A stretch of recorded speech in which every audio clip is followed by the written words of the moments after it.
What's up, YouTube? Welcome to another episode of Snap Crackle Pod.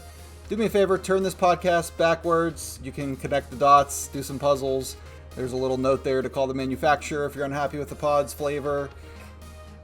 Trevor, how you doing? I'm doing fantastic. Ready for episode 9, I believe? Yep, episode 9 of Snap Crackle Pod. We're getting close to double digits. How's that feeling? It feels the same as single digits, but still exciting. I'm excited that we'll have that next week. I don't know why, but double digits sounds just as exciting. Wait, no, more exciting. I've got a little celebration, I guess, in honor of next week being episode 10. Remember I told you I was trying to get my Terrax up to a Krackle?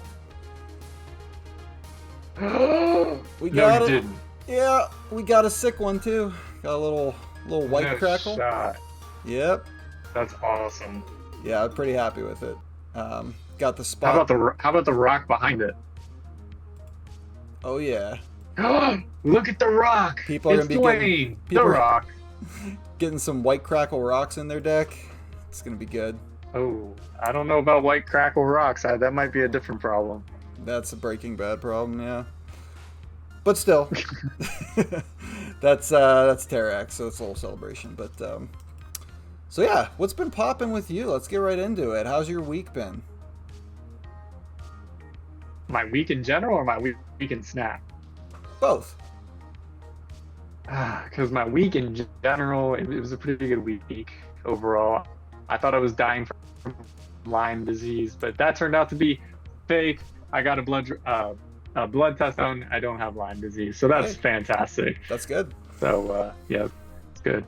But my week in Snap, man, can't talk about it yet because I know we're gonna be getting into some Tom's Diner. We're not ready for that yet, though. Tom's Diner. Have you been playing all Diner then? No ladder? Oh gosh, yes. Yeah. Absolutely. Yeah, I really, I can't disagree with you there. I've played virtually no ladder. I think the only ladder I've played this week was just to get a couple videos out, and even the latest video I put up, deck guide, is a deck that I built to play in Diner that I also just played on ladder for the video, but Diner's been amazing, so we'll definitely get into that more. But yeah, I guess that's our week in Snap. Pretty easy. It's all Diner, baby. We're eating good. Yeah, we got to shorten up the what's popping because we can't get into that juicy subject yet. We got to get into that later in the episode. Very true, very true. All right, well then let's get to our renamed question of the week. Not audience question, but the audience you are free to comment about. I just don't want to put the expectation on you. In honor of the Diner Shop making more emotes available in the daily rotation, what is your favorite emote to use in the game, and when do you use it? What's the situation? Well, it begins with a point, my friend, and it's going to be the classic Spider-Man point. I use it in pretty much every ironic way possible. Oh, we even got it up on the screen. Look at Fox just giving us all of our production there. Anyway, yeah, Spider-Man point. I actually didn't know it was called the Spider-Man point, but I guess that makes sense. That's definitely going to be my favorite emote. Sometimes I do the Deadpool. It's kind of like I have an idea, but he's like pointing up. Oh yeah, that's a pretty good one too. Yep. Yeah, but for me, it's gonna be the Spider-Man point. I'm kind of broke in the game, so I haven't really bought many emotes. I'm always getting the premium variants, but you know, the Spider-Man point's a classic. What about you, Ryan? What you got? You're talking this Deadpool one? This has been popular in the Diner as well. I've noticed. Yeah, whenever I do something to outsmart my opponent, it's usually going to be that one right there. So the Spider-Man point, do you go for that whenever you guys both play the same cards? No, I just, well, definitely that. But I spam the heck out of the Spider-Man point whenever I'm about to win the game. But I don't know why. I just love it. Makes sense. My favorite one, I don't emote a lot, I will say that. I do the fist bump a lot, obviously, at the end of a good game. But I think if we're ignoring like the main ones, my favorite one is by far this amazing Fenris. I have no idea what I'm doing. pouring chemicals emote. I use this because I love to play crazy decks, so if I pull off a crazy combo or if I totally mess up a combo, it's very versatile. I can use it either time. Just this cute little Fenris wolf mixing up some scientific chemicals in a mug. It's the best. I love this emote. That's pretty cute. Yeah, I have a question. Why don't we have animated emotes? Why do we just have one-dimensional emotes? Why can't they move? Why can't they do something? I guess they just put the resources elsewhere. You know, putting out a new card a week with new animations and all that. It just, yeah, that's my guess. But it would be nice. Maybe someday that'll come. Come on, emotes kill. I guarantee you if they made them a little bit animated, people would buy the heck out of them. Probably. Oh, wait, can we get a Pedro Pascal emote up on the screen? Ooh, I have a Pedro. Let me see. Where's Pedro? He's here some. I need a Pedro because I know it exists. Yeah, but you know what? I don't know if I have Pedro. Oh, no, you didn't. Yeah, you know what? I don't think I got the emote. I think that the shop for that event was not very friendly, and I did not spend on the Pedro emote. So I don't have it. So I can't help you there. Fair enough. I am disappointed in you, though. I'm sorry. Well, we'll get more into emotes, I think, as we talk about the diner, because there's a lot going on there with the emotes. But for now, let's move on to topic 2. This one's going to be talking about the little recap of the cards from last week, and then upcoming card. And by that, I mean the card that just released a couple days ago, or for us, yesterday. So first card on the docket, let's recap a little bit about Jim Hammond, Human Torch. 1/2 at the start of each turn, +1 power for each bonus energy you have. Have you run into any Human Torch, Jim Hammond style, on ladder? Not Jim Hammond style. Only the regular Human Torch. I don't see anybody playing this. Not yet. At least not on my level. I'm not seeing it. It's pretty narrow. My latest deck guide that I put out is a Jim Hammond deck just because I wanted to try it out.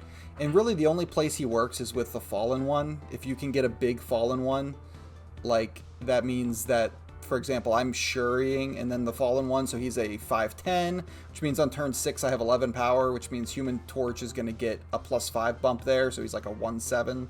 Sometimes he gets higher with other things going on. You can get to like a 1/14, which is good, obviously, but, I mean, other than that, Arishem is a decent home for him because you're getting, you know, +1 bonus energy each turn, so it kind of adds up.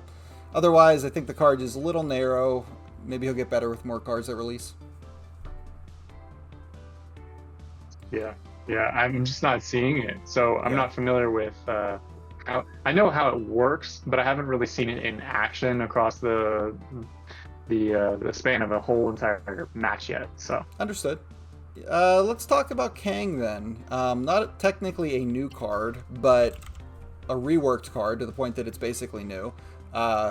In honor of Kang being reworked, I tried out some decks with him, and I managed to get a gold background rainbow Krackle split on him. So that was cool. Have you seen any Kang out there? No, again, it's a card I'm not seeing. I don't currently have it. However, I did watch your video, and I did enjoy watching you play that deck. It was a very fun deck. It was very, we'll say, mysterious. You never knew what was going to happen. Yeah, definitely. He's a fun card. He introduces an element of the unknown, like you said. Sometimes that randomness can be fun to play. So, yeah, I think he's not a particularly strong card, but he is fun, and so I appreciate him for that. You know I do like the big head version. I know. You know where he's interesting is Surfer. I tried a Surfer deck with him, and the only problem is it decreases your chances of drawing Surfer. But right. Sometimes he could be a Surfer, you know? This Kang could be anything, even a Surfer. But True. All right, that's Kang. Not much more to say about him. And the last card that we'll recap, which I don't even think we talked about because it was available in Diner. We didn't. Is Danger. This card, a 4/6. You can activate it to destroy an enemy card here with less power. I think this card, I have not played with it actually yet. I think it's a little stronger than I anticipated, just because the sheer number of cards out there that you can't destroy any other way, Danger can take care of. The only other way you really can is like with, say, Killmonger, but that's only 1-drops and only in your own lane right now. And then the Thing, First Steps, kind of fulfills a similar role. But it's interesting. It can kind of take out those cards like Dracula and, you know, other problem cards that are lower power. And obviously you can buff the Danger to be able to take out bigger things. But yeah, what are your thoughts on this card? Yeah, oh, wait. You're telling me I could buff it and then use activate later? Yeah, of course. You can activate. Oh. In fact, you can't activate the turn you play it. That's the thing with activates. You have to wait till the next turn, at least. So, yeah, if you buff this in hand or you play something to buff it on board, you could end up taking out something really big. Or you could hit a squirrel. You know, it's random, but yeah. So, yeah, I mean, I do like this card. I'd like it even more than now that I know that I can buff it and then activate it. I could see this being good against an Iron Man ? Oh, totally. Yeah, up there with Dracula. Yeah, okay, cool. Iron Man's a real good target. Yeah, I was gonna say, yeah, there's really no way to take out those cards, except I've been playing a lot of Rogue, obviously, and I've just been stealing Wongs and Iron Man left and right. Yeah, that's been going really well for me, but that's a different story. I could see this card being really awesome. I was a little bit indifferent of it being a 4/6, but there's still plenty of cards that you can destroy that have a lower power that are very important for the opponent to have, that you can wipe out, even if it is the 4/6. Now, if it gets reduced due to, I don't know, like a hazmat or something like that, or a Diamondback in a certain situation, now it can only destroy something less than what it got bumped down to, correct? Correct, yeah. It's dynamic based on its power at the time. Which is cool. It introduces a little counterplay for it as well. I think this card actually also gets really strong next week, which we're not talking about the card next week, but I'll just say the next card is Jocasta, which allows you to activate your activate cards without using their activate. Oh. Yeah, just like one time, but still, it's a potential. I bet next week we'll be talking about an activate deck that will be born from Jocasta coming out, because it could be kind of interesting. But Danger gets better with that because you can do the ability twice. So, yeah. Where is Activate in the meta? Because I could see Activate being very, well, it's very niche, but I could see it being very good too. So obviously there's a wide variety of cards that have it, but it is a newer mechanic. It wasn't around at the beginning of the game. They introduced it, I don't know, like a year ago or something. So they're still kind of bringing cards into that pool, and I think this season, being kind of an activate season, is starting to flesh out all those little parts of the deck. So I think it's something that could end up seeing a big uptick, especially when Jocasta comes out next week. But otherwise, the problem with activate is timing. You have to wait a turn. So a 4-cost activate like Danger, you can only really play it on 4, use it on 5, or play it on 5, use it on 6. You play this on 6, it's not doing anything for you. So that kind of limits the potential of activate a little bit. We'll see if that's helped by Jocasta or what. Fair enough. All right, what do we got next, Ryan? All right, so then we'll finally get to the card that released on Tuesday, the 23rd, the latest Series 5 card. This is Warlock, kind of a crazy card. A techno-organic virus. It's a 3/3. It's got an activate, part of this season's theme. For each unspent energy this turn, give a card in your hand -1 cost. So the way this works is, kind of think about if you're playing like an Infinite deck, where sometimes you would just skip turn 5 fully. If you skip turn 5, don't use any of your energy, you activate a Warlock that's already on the board, you're going to then get 5 -1 cost reductions to cards in your hand, randomly spread among them. It can hit like 1 card 5 times, or it can hit, 5 cards 1 times, or any combination in between, so that your turn 6 you can do, drop a bunch of cards and kind of have a little surprise factor. That being said, it's not a very high power card. It's a little finicky. You have to skip a turn to do that, or at least skip some energy. I don't know. What are your thoughts on this card? I don't care. I love it. B+. That's it. B+. Okay, I like it. I think I've not played it yet, so I can't speak from experience. But it is kind of played in decks right now that aren't my favorite style of deck exactly. I still might try something out for a video.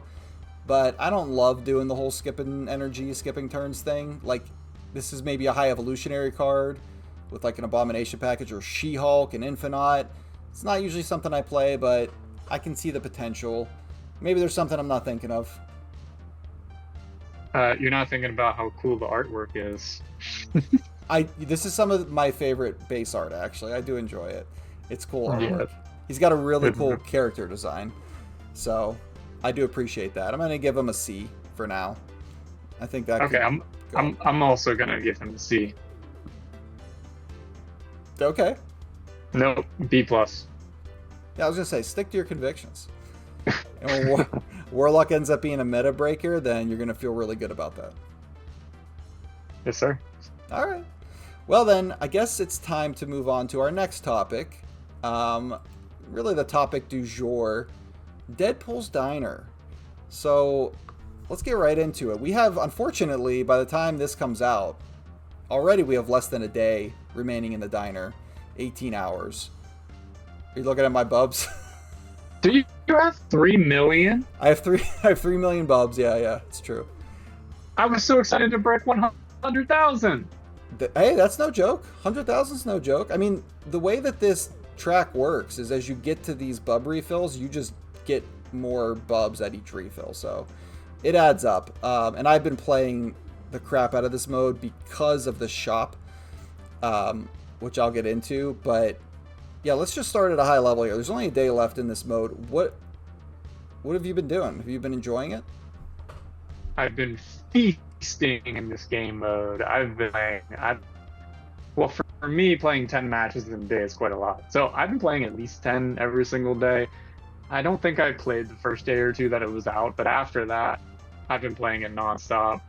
I find it to be really fun. At first, I just get so confused looking at the homepage because I'm just overwhelmed by all the information. You have the bub ATM, you have your bubs, you have the track, you have so many things going on. It's so confusing. You have waffles, nachos, Hellburger.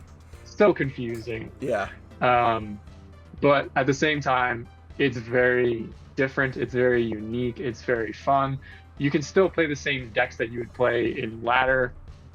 But overall, I just think this is such a cool game mode. I think the whole like pencil drawn backgrounds and just all the small little things just make this so awesome. Like you mentioned, the shop is super sick. There's so many things to choose from. I don't know where to put my nachos, but I'd rather have them in my mouth if I'm being completely honest. I don't blame you there. Nachos are delicious. Now I want nachos. I will say, this mode, this is the third version of Deadpool's Diner. I know that, I think you said you didn't really play the previous mode much. You had just started the game when Deadpool's Diner came out the first time? Yes. So the mode then was very similar in a lot of ways, but they have changed a lot of core elements. It used to be the sweatiest limited time game mode there was because you were betting these giant amounts of bubs. Every time you snapped, it counted for your opponents, just like normal snap, but you could do it multiple times, and then it doubled up automatically on the end turns, so you could lose all of your bubs in one go pretty easily, and then you would end up having to wait for a reset to get them back. It was very unfriendly to players. You had to kind of try hard. And now the mode is just like, there's not that much risk because your snaps only count for yourself. So you could just stick a game out, not snap at all, even if they're going crazy snapping, and just see what happens. And worst case scenario, if you do snap 3 times, you get your nachos to be able to come into the shop. So all of that are great changes for the mode. I think it has meant that the players are coming out and really playing this mode, which is a nice change. Unfortunately, maybe for Second Dinner, they were almost too generous. Like, I played the mode a lot, but not as much as some people, and I bought out the shop pretty quickly. Like, I've just been focusing now on the daily items, which are usually a ton of borders. So I have stockpiled borders. I've gotten every emote that's available in the shop that I didn't have. So now, I mean, yeah, they've done a great job of making this accessible, but I think my guess is they're going to scale it back because it's a little too friendly. If you're playing this mode a lot, you're going to unlock everything. I don't know how the heck you got that many nachos, but well, you might need to go for a run or something, bro. Well, here's the thing. I built up so many bubs.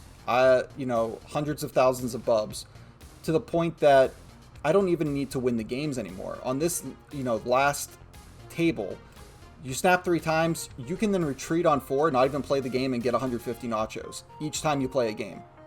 So if I play 10 games, I immediately have over 1,000 nachos, 1,500 nachos or whatever. And just the costs in the shop. Like, I got Danger at 2,000 nachos. I only needed to play 12 games once I got to here to even unlock it. Just play them, not even win them. And then if I'm winning games, I'm obviously building up more bubs. Went up the track, you get nachos from the track as well, once you get up to the higher levels. So it just kind of snowballs, this mode. I think you'll probably run out of time to really get to the higher nacho levels, but it's possible. Yeah, I'm sitting around 1,000 nachos yet. I haven't spent anything, but I'm planning to, obviously, as the event comes to a close. I'm just not sure what to spend it on. Do you have any advice there for a noob like me? Well, the biggest value thing is the card, because otherwise you have to spend tokens on the card. I don't know if you're interested in Danger, but if you are, probably a good thing to try to get to 2,000 before the event ends to get it. Otherwise, if you're not worried about that, you just want cosmetics. I mean, it's a fun Nick Fury emote. There's these variants that are okay. Some of these borders are really neat. I like the red fire. Mystery variants, credits are always good for progression. Honestly, you can't go wrong in the shop. I'll have to consider my possibilities and see where I want to put my nachos. One nice thing I will say is they're doing a thing that they've started doing with these modes where they'll leave the shop open, just the shop, for a few days after. Which means that if you bank up a bunch of nachos but you're not able to log on before the event ends, you can still go in and spend those afterwards, which will be nice. Right. That's the way that it should be. You give players a little bit of time to digest their nachos. I totally agree. You don't want to have indigestion. That's good. I was going to say, we need Pepto. Well, why didn't Deadpool bring some Pepto? I agree. But yeah, I guess overall, you like the mode. I like the mode. I hope that they continue to do this in the future. I will note, Second Dinner through their Discord, Glenn Jones is kind of like the mouthpiece for them, and also he does a ton of stuff for Second Dinner in Marvel Snap. He mentioned that this is like one way to do a game mode. They're going to still iterate with other ways, like High Voltage and, Grand Arena, all that. They might not all be this generous in the future, which I fully expect. Especially this one was a little bit exploitable, as you can see. I think I have 25 white neon borders now. I have 15 gold cosmic borders. It's kind of nuts, but anyway, you hoping to see more like this in the future? Yeah, but I think I saw something in the show notes, something about potentially it wouldn't be a free-to-play event. Was I reading that correctly? They had just mentioned that some events will be more free-to-play friendly. Some events will be more like High Voltage Overdrive was with the whole Kid Omega fiasco. I don't think they're ever going to push it that far again, where you can't even unlock Kid Omega, even if you played every single quest out. But I think they'll find a happy medium, and hopefully they skew more towards this level, because the game is already time intensive enough. If we're going to put our time into a limited game mode, make it worth our while. Give us some rewards. It's not costing them anything, and we're giving them our time, which is what they want. So I think that I would like it to be more like this in the future, and I hope they get the message that people love this mode now. Deadpool's Diner was very divisive before. This third iteration, I think I'm glad they kept working on it and came back and found something that really resonates with the community. Yeah, fair enough. Overall, this is my first real experience with Deadpool's Diner, and I'm going to give it an A. A solid A. Yeah, me too. I've had a lot of fun. Like I said, I barely touched ladder this week, so... Alright, well, that's our thoughts on the diner. Let's talk real quick about the OTA. As we talked before, the OTA on the 11th had all these crazy changes to the tech cards. So now that we've had a couple weeks to digest this, much like nachos, what are you thinking? Have you felt like the game's been different with tech kind of nerfed? Not as much Shang-Chi, maybe not as much Enchantress. Killmonger definitely took a big hit. And what do you think, what would you like to happen going forward? Because they've said they're probably going to revert a lot of these, if not all of these, with Thursday's OTA. I would love to see the top 3 cards get reverted 100%. You know what? I really hate to say it, but Cosmo needs to be reverted too. Yeah. I don't ever really see the other cards being used a whole lot, so I don't have a huge opinion on those cards in particular. But I do feel like the majority of these cards need to be reverted to the original state.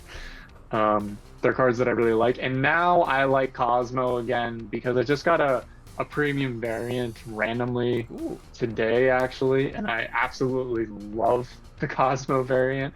I have no idea which one it is, so don't even ask me. I could try pulling it up, but I'll give you the name of it. But yeah, give me the I name thought it of was it. sick, and I'm like, man, it'd take me a minute, but I just thought it was so cool. But yeah, the whole Shang-Chi thing, that one actually kills me. I need that one reverted ASAP. Yeah, I think Shang-Chi probably went a little too far, and they intended this to go too far. It was like an experiment. It was a fun little tongue-in-cheek thing, but I think you're totally right. Shang-Chi, Killmonger, Cosmo, Enchantress, we'll see. A lot of people are playing Enchantress still.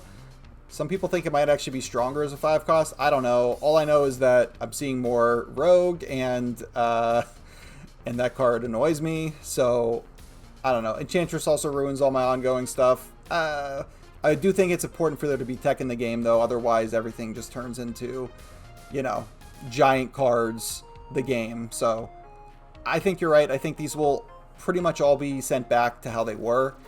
I will say I think that they'll change most of the effects back to normal, but I think some of the costs will change, or the power will change. Like if Shang-Chi's coming back, it doesn't need to be a 4-3 anymore, right? Like it could be a 4-2 or 4-1. I don't even care. The important thing is that it's taken out the whole lane of 10 power cards. Right, exactly. And by the way, it's Wild Blue is the variant. Wild Blue, oh my gosh. I don't know if I have the Wild Blue Cosmo. So that's dude, it's so cool. That's awesome. I'm happy you found. Was that from the daily login rewards? Since you were playing so much, you got up to day 7.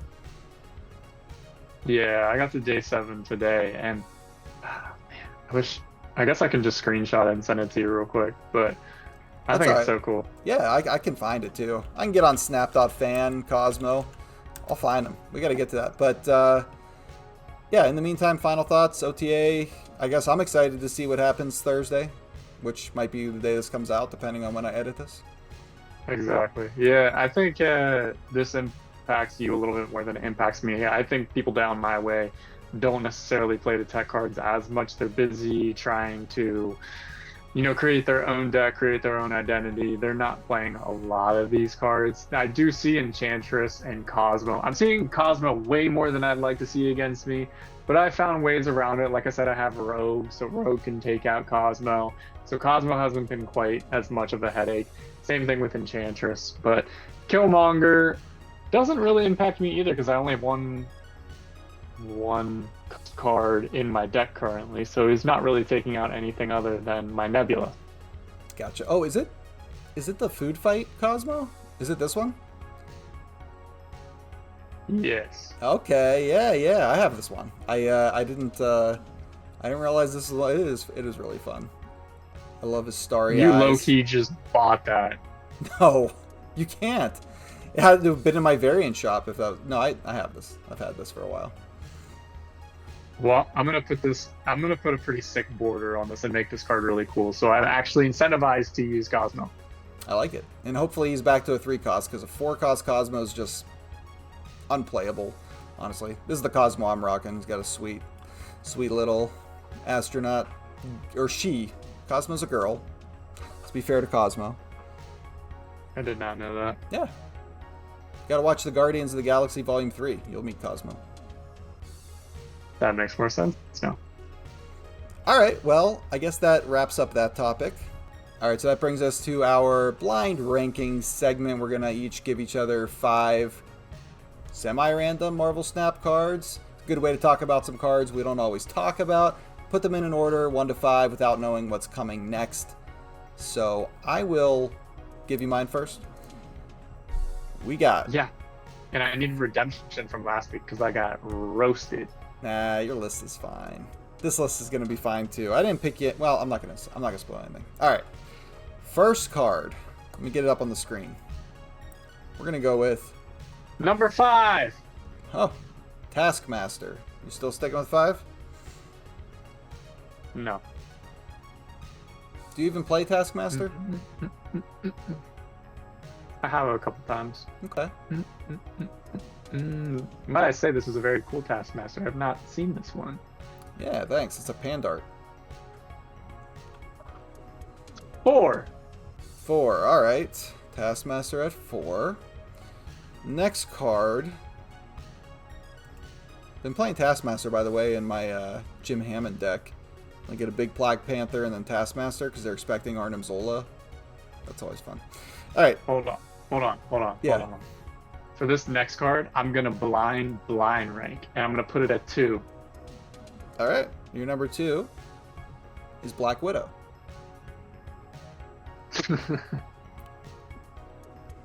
I would have put Black Widow at 3. All right. But it's at 2. It's at 2. It is at 2. It's at 2. I was a little too confident. I was feeling myself. What are your thoughts on this card? I do like Black Widow. I do like the Widow's Bite. It's just not something that I find myself wanting to use very much, but I'm not opposed to using it either.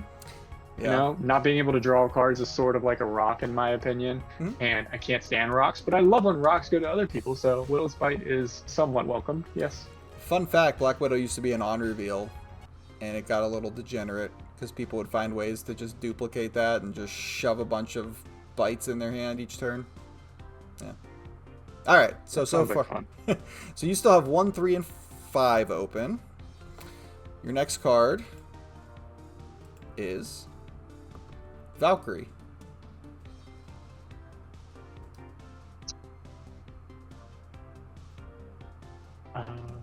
Wait a minute. Could this be used in a Silver Surfer deck? In theory, but it's changing power, not energy cost, so it doesn't really, you know. I'm stupid. Ignore that I said that. Definitely edit that out. Yeah, no, I'm gonna give this. I feel like it's a mid card. I'll give it a 3. Oh, okay. Whew, shot through the heart. Valkyrie's one of my favorite cards. Okay, so far you've got Black Widow at 2, Valkyrie at 3, Taskmaster at 4. So you got your 1 and your 5 open. Very polarizing. Yeah, this could go poorly or spectacularly. All right, here's your next card. Uatu the Watcher. 5. Okay. Pointless. I don't want it. I don't want the diaper baby. Yeah, nobody. Looks like Boss Baby and Batman had a baby. No, that's this one. Look at that. Ugh. I stand by my statement. All right, Uatu. That's an easy 5. That's fair. All right, so then your final card's your number 1 card. I think you'll be happy with this. This is a Series 1 Superstar. White Tiger. Yep, I'll take that at 1. That's my favorite card out of the 5 anyway, so we're cool with that. You're redeemed. You killed it. Good job. Good job, Secret Wife. You picked a great order for me. I think she'd be happy with knowing that. Okay, well, there we go. I guess it's my turn. I'm ready. Yeah, so we're going to have your Secret Wife pick your order as well. Okay.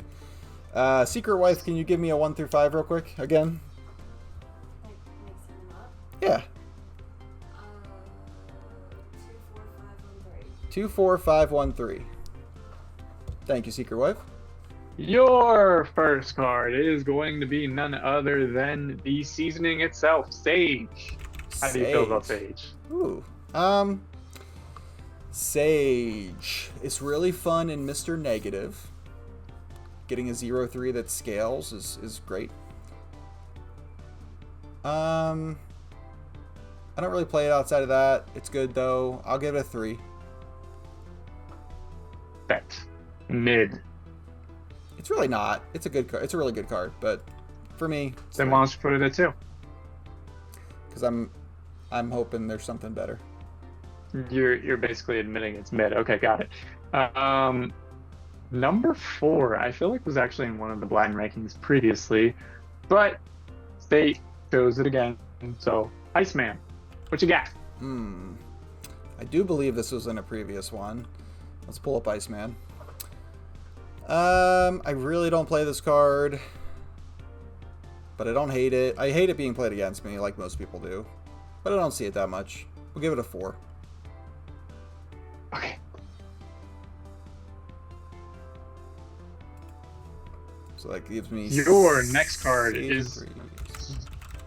Okay. Yeah. Sage of 3, Iceman at 4. Yep. Number 5, we got the Magician, Mr. Merlin. Ooh, What you got? Merlin. Merlin. Have you seen a lot of Merlin? That's a newer card.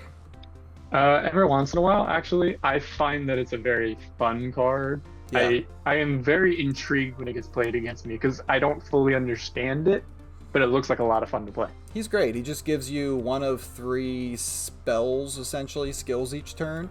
So he's like a toolbox card. You don't know what you're going to get. I really enjoy it. I do like playing it. He helps fill out a lot of my decks as a good 2-cost card that can give you some utility.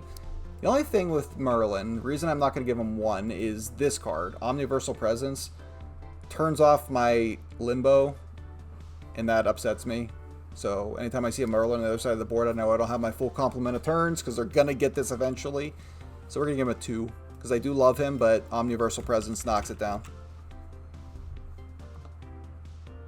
That means quite like I just had. You have 1 and 5 open. The door is wide open for 1 and 5 because Merlin's at 2, Sage is at 3, Iceman is at 4. Now, Secret Wife has determined what your next card is going to be, and I was really hoping she would say 2, 4, 5, 3, 1, but instead you got 2, 4, 5, 1, 3. Doesn't mean a whole lot to you yet, but you have Colossus. Where's Colossus going, 1 or 5? I mean, here's the thing about Colossus. He's not 1. I don't know if he's really 5, but, I mean, I would love to make this card work because his ability's fun. I really want to make him work in like a Namora deck where I'm just buffing him up and you can't do anything about it. You can't Shadow King him. You can't Shang-Chi him. He's just there and he's huge. But it just doesn't work. I've tried it. So, he's a 5. I saw today on Discord, Glenn said he wants to make this card a 5/10, which I think would be really interesting. An un-Shang-Chi-able 5/10 could be pretty good, but we'll see if that happens. He's a 5. I feel like this is such a boring card at 2/3. Come on. It's so boring. Jazz it up. I mean, when you compare this to Merlin, there's no contest. Merlin's so much more fun. So, yeah, he's a 5. All right, Colossus takes a very tiny. I'll just say, by the way, this is from Deadpool's Diner, this new Colossus variant. So that's kind of cool. That is a cool Colossus variant. I have way too many on my own account. I think I have like 4 of them for whatever reason. I keep getting them. If only he was a card. But anyway, you have a giant Colossus at the very small number 5, which means number 1, you're going to get Gladiator. Okay, Gladiator. I'm fine with that. I don't play this card a lot anymore. When he first came out, I played him a bit more because I kind of like the disruption he can bring, but sometimes it just screws you over. And then 3/8, I don't know. He's whatever. He's fine as 1. I have a really sick split on him, so I can't be upset. Law of averages just does not work out with Gladiator for me because every single time this card is played against me, it works in my opponent's favor, never my own. Yep, understandable. It's a hateable card, it really is. Yes, sir. So that is your list. I think you did pretty well. I don't think you did as well. I don't think you smashed it like last week, but I think you did fair enough. Yeah, just to recap, I got Gladiator 1, Merlin 2, Sage 3, Iceman 4, Colossus 5. Honestly, I would probably flip Merlin and Gladiator, but yeah, we'll take it. Okay. We have to. Okay, good job. I might even have Good saved job. it too, but whatever. Okay, well, there you go. There's our blind ranking for the week. We'll be back with another one of those next week. And that wraps up this video, this episode 9 of Snap Crackle Pod. Thank you all so much for watching the video. We appreciate it. We love talking Marvel Snap together. And anybody that watches, best friend status. Next week, we'll be talking about Jocasta. Really fun card that I think is going to open up a whole new archetype. So excited to try that one out, even though it's going to be everywhere. I'm excited to do my own spin on it. And maybe Super Adaptoid, which they've talked about, but I don't know if it's actually going to release. It's a Series 4 card that steals an Activate ability. We'll see if that comes out. It's like Rogue for Activate. Right. We'll see. But where can our viewers / listeners, if anyone's listening with no video, find you, Trevor? You know me, man. Down in the comments on my own YouTube channel, I've been posting a lot of shorts there for music reactions. If you're into that, most people aren't, but that's fine. You do you. I'm into it. I don't even know the music you listen to. I don't understand any of it, but I still watch all your videos. You should definitely check it out. That's fine. I don't understand half of what you're talking about in these videos, the deck building videos, but you do a great job. Thank you. I appreciate that. Yeah, if you like this video, if you like this channel, do me a favor, like, comment, subscribe. You know the drill. Trying to get to 1,000 subscribers on this channel, and we'll get there eventually. Trevor, got any non-snap advice this week? Yeah. If you're having a bad week this week, listen, we all have bad weeks. You know, I would like for you to have a good week, and if that means that you have to do that one thing that's a pick-me-up this week, I want you to do that thing, whatever it is, even if it's like a $5 coffee that you really like from a local coffee shop, or if you're a Dunkin' Donuts or a Starbucks guy or gal, you do you, boo-boo. I don't really care as long as I get some Mountain Dew. Wait. Okay. All right. Oh no! This is staying in, man. This is staying in. I love it. Fox just canceled me. I just got a notification. Can't escape the ban hammer. That's fine. Well, I think that was some beautiful advice all the way through. And now I really want some Mountain Dew. So, we'll see what we can do. Do. Anyway, Trevor, you're already off to space. Thanks everybody for watching. Catch you later. Oh, he's still flying around. Excited to record a podcast with my good friend and brother, Trevor. Me? You? We're on a bridge today. Oh, San Francisco. Cool. Oh, the Maybe grass. smoking some grass. Honey, we shrunk the Trevor. Okay. We're going back to a classic. All right, let's get going then. I mean, just. Get down to business.